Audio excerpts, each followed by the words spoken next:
寻求跟中国谈判，北爱尔兰、菲律宾一开口就借55亿美元，怎么都绕不开中国，典型的吃完饭砸锅，饿了又要来要饭的主。大家好，我是肖印华。要说谁是最近一段时间在中国周边跳得最欢的，那肯定是菲律宾了。仗着有美国的撑腰，菲律宾不断在南海挑事，想要利用外部势力来实现自己的野心。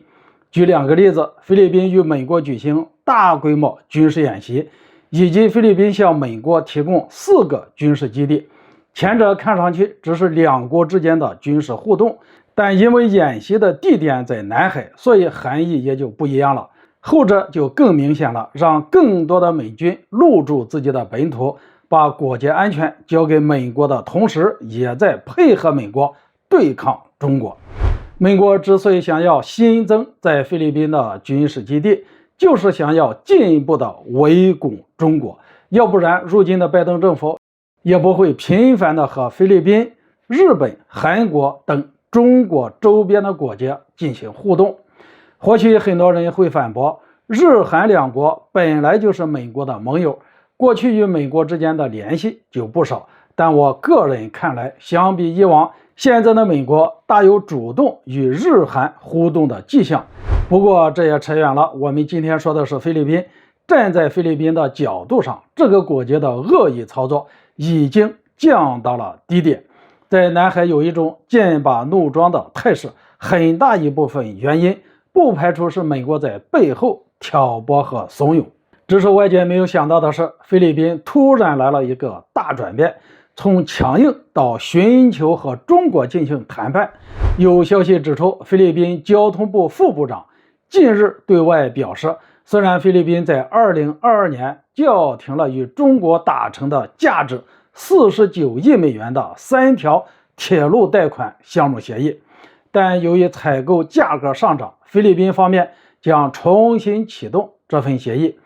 继续从中方贷款。不过这一次不是原有的49亿美元了，而是55亿美元。刚在南海消停，扭头就找中国贷款，菲律宾也好意思。值得一提的是，之前是菲律宾单方面想毁掉协议，结果该国却扬言是中国方面没有按时向菲律宾拨款，才导致贷款项目自动撤销。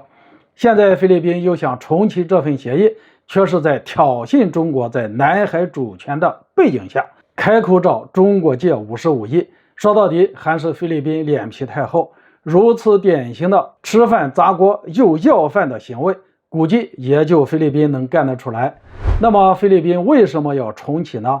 据说真正的原因是私营企业没有办法筹集到如此充足的资金，且这个项目也离不开中国。铁路建设对菲律宾现代化发展有着非常重要的意义，在这一方面，中国具有非常丰富的经验和技术，所以与其说菲律宾筹集不到充足的资金，倒不如说主要是因为这个项目离不开中国。对此，很多人就说了，菲律宾这一举动为自己发展谋求最大利益化。中国不是第一次在铁路方面帮助菲律宾，只是菲律宾始终都是个白眼狼，哪怕我国一次一次的伸出援手，菲律宾也不一定会有感恩的心。要不是这次绕不开中国，现在菲律宾怕是仍然还在南海和美国搅在一块搞事。